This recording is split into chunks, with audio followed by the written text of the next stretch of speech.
পাঁচমিশালির channel থেকে সবাইকে নমস্কার। আমরা এখন আছি ভারতের সর্বশেষ গ্রাম ছিটকুল। একদিকে ইন্ডিয়া, একদিকে চায়না, সেই রকম জায়গা ছিটকুল। আর এক পাশে রয়েছে পাহাড়, একদিকে কৈলাসের রেঞ্জ আছে, আর পাশ দিয়ে চলেছে, নিচ দিয়ে বয়ে চলেছে বাষ্পা নদী। চলুন আমরা আপনাদের পুরো জিনিসটাকে ঘুরে ঘুরে দেখাচ্ছি। এই দেখুন, এইদিকে একদিকে পাহাড়ের রেঞ্জ, ওই দূরে দেখা যাচ্ছে কৈলাসের রেঞ্জ, আস্তে, আর এই যে চলে যাচ্ছে বাষ্পা নদী। আমরা এখন নদীর ধারে যাব।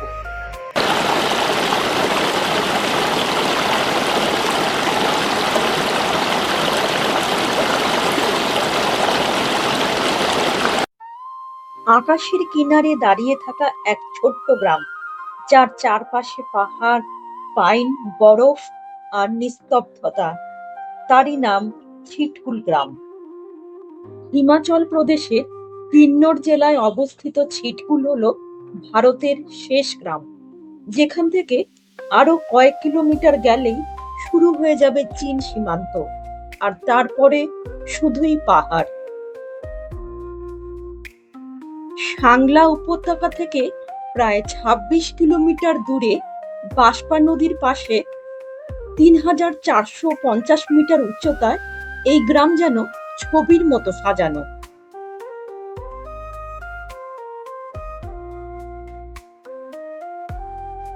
ইন্দো তিব্বত সীমান্তের কাছে ভৌগোলিক অবস্থানের কারণে ছিটকুল ভারতের শেষ গ্রাম হিসাবে খ্যাতি অর্জন করেছে, যা চীন সীমান্তের আগে ভারতের দিকে শেষ জনবসতি স্থাপন করে।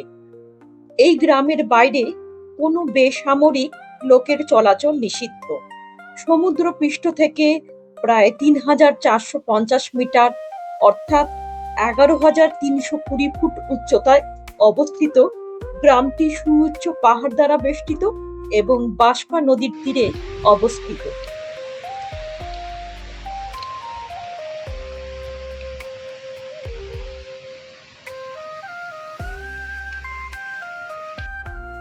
ছিটকুল তার প্রাকৃতিক সৌন্দর্য এবং শান্ত পরিবেশের জন্য একটি জনপ্রিয় পর্যটন কেন্দ্র।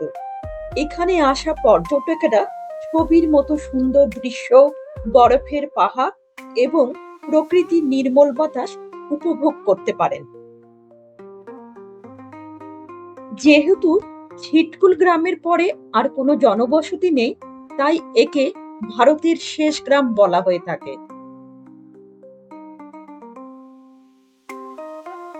এখানে নদীর ধারে বেশ কয়েকটি ক্যাম্প সাইট রয়েছে, যেখানে ভ্রমণকারীরা একটি স্থায়ী সুইচ তাঁবু বা একটি ছোট ট্যানেল তাঁবু ভাড়া করতে পারেন।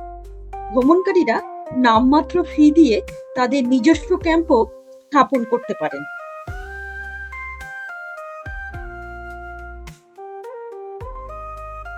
ছিটকুল গ্রামে কিন্নরী সম্প্রদায়ের মানুষ বাস করে, যারা তাদের আতিথেয়তা এবং সংস্কৃতির জন্য পরিচিত। এই গ্রামটি হিন্দুস্তান তিব্বত বাণিজ্য পথের শেষ গ্রাম এবং বাষ্পা উপত্যকার প্রথম গ্রাম হিসাবেও পরিচিত। সুতরাং ভারতের শেষ গ্রাম হিসাবে ছিটকুল একটি উল্লেখযোগ্য স্থান।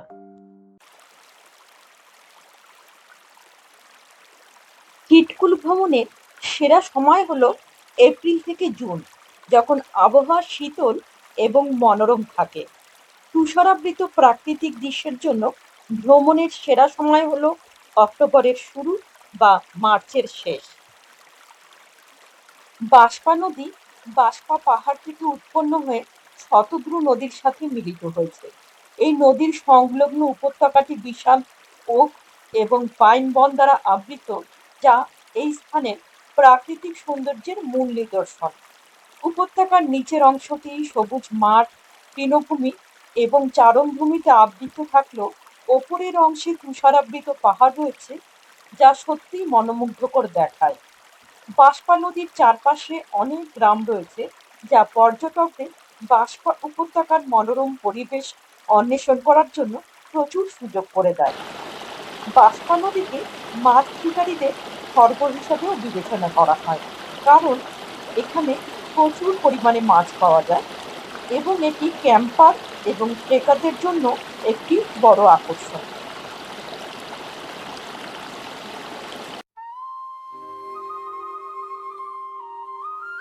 চিটকুলে সকাল মানে এক বিশুদ্ধতা, যেখানে মন্দিরের ঘণ্টাধ্বনি, পাথরের ঘর আর কাঠের ছাদে সূর্যের আলোর খেলা আর বাষ্পা নদীর শব্দ মিলে এক সঙ্গীত তৈরি করে।